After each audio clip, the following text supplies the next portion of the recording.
قرآن مجید فرقان حمید میں اللہ رب العزت ارشاد فرماتا ہے شیطان کس سے روکتا ہے؟ استحوذ علیہم الشیطان فانساہم ذکر اللہ. شیطان صرف اور صرف بندے کو اللہ کے ذکر سے روک لیتا ہے. کس سے روکتا ہے بولیے؟ اللہ کے ذکر سے روک لیتا ہے. اسے پتا ہے اس نے جب اللہ اللہ کرنا شروع کر دی، اب زبان سے اللہ اللہ کر رہا ہے، پھر اگر اس کا دل اللہ کے ذکر میں لگ گیا، اب زبان سے اللہ اللہ کر رہا ہے، مجھے ہتھوڑے لگ رہے ہیں.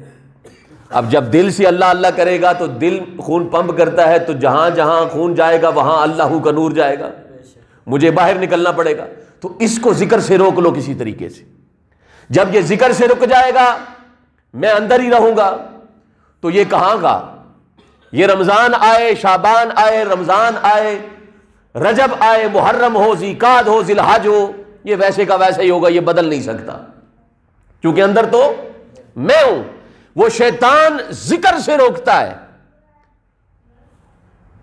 آپ کو جو بھی شخص چاہے میں ہی کیوں نہ ہو ذکر سے روک لے، آپ یہ سمجھے وہ شیطان ہی ہے.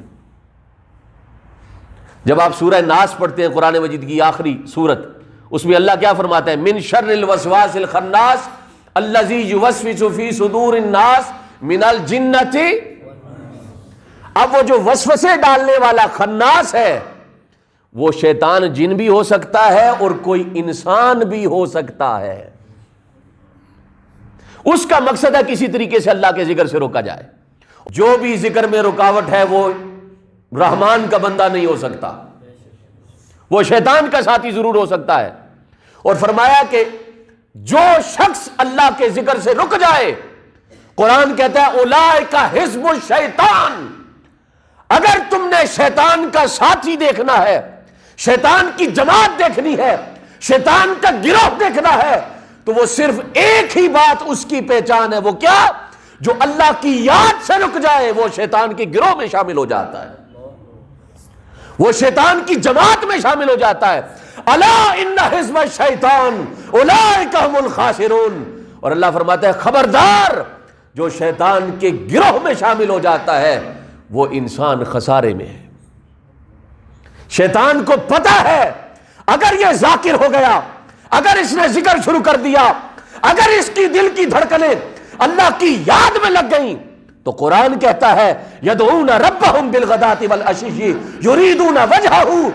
مولا کہتا ہے محبوب جو صبح و شام میری یاد میں لگے رہتے ہیں، اللہ کا ذکر کرتے ہیں، لا الہ الا اللہ کرتے ہیں، الا اللہ کرتے ہیں، اللہ کی صدا بلند کرتے ہیں، یا اللہ کرتے ہیں، یا واحد کرتے ہیں، یا احد کرتے ہیں، یا حیو یا قیوم کرتے ہیں، یا ہو کی صدائیں بلند کرتے ہیں.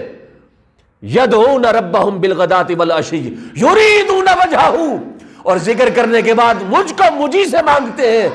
اس کے لیے میرا حکم تیرے لیے یہ ہے محبوب، لا تعد عیناک عنہم.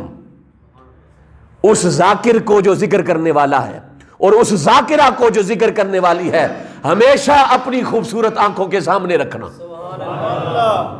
وہ تیری آنکھ کی پتلی میں رہا کرے. لا تعد عیناک عنہم، ہمیشہ اسے دیکھتے رہا کرو. اب شیطان کو پتا ہے ذکر کرنا شروع ہو گیا تو حضور کی توجہ نصیب ہو جائے گی، تو جسے حضور کی توجہ نصیب ہو جائے پیچھے اسے اور چاہیے کیا؟ اور کیا چاہیے؟ شیطان کو یہ بھی پتا ہے اگر ذکر سے رک گیا تو قرآن ہی کہتا ہے فَأَعْرِضْ عَمَّنْ تَوَلَّىٰ عَنْ ذِكْرِنَا. محبوب اپنے اس امتی کی جانب کبھی بھی توجہ نہ کرنا، اس کی طرف اپنا چہرہ بھی نہ کرنا جو میرا ذکر نہیں کرتا، جو میرے ذکر سے پھر گیا ہے. اب شیطان روکتا صرف اللہ کی یاد سے ہے، اور کوئی نہ کوئی کسی نہ کسی بہانے سے روکتا ہے.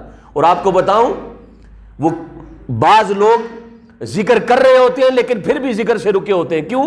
وہ اپنے آپ کو سمجھتے ہیں ہم جی بہت بڑے ذاکر ہو گئے، اب ہمیں مزید ذکر کی ضرورت نہیں ہے. وہ بھی بہک جاتے ہیں. اور بعض ایسے بھی دیکھے ہیں ذکر کر رہے ہوتے ہیں، شیطان کوئی نہ کوئی بہانہ کر کے، ہر بندے کی اپنی کمزوری ہے. کسی کی کمزوری عورت ہے، کسی کی کمزوری دنیا ہے، کسی کی کمزوری مال ہے، جائیداد ہے، ہوس ہے، شہرت ہے، حرص ہے، لالچ ہے. کسی کی کمزوری اس کی ذہن کی کمزوری. اس کا ذہن کا گھٹیا پن ہے، اس کی کمزوری یہ ہوتی ہے وہ ہر کسی کا ذہن اعتراض کرنے والا ہوتا ہے، تنقید کرنے والا، اس کا ذہن اعتراض والا ہوتا ہے، تنقید والا ہوتا ہے، اس کے دماغ میں ایسی بات ڈال جاتا ہے کہ وہ تنقید کرنے لگتا ہے، وہ اعتراض کرنے لگتا ہے۔ جب وہ اعتراض کرتا ہے، جب وہ ذکر پہ لگ رہا ہوتا ہے تو شیطان اس کو روک کے صرف اعتراض میں لگا دیتا ہے، اللہ کی یاد کی دولت اس سے کھینچ لی جاتی۔ تو آپ ہمیشہ دھیان میں رہا کریں، آپ اپنے آپ کو اور اپنے ظاہر اور باطن کو ہمہ وقت اس کی یاد میں رکھیں، اللہ کا ذکر بار بار کریں۔ اور یہ اللہ کا ذکر کیا ہے؟ وَلَذِكْرُ اللَّهِ اکبر، اللہ کا ذکر سب سے بڑی عبادت ہے۔ اللہ کا ذکر سب سے بڑی عبادت، سب سے بڑی عبادت ہے۔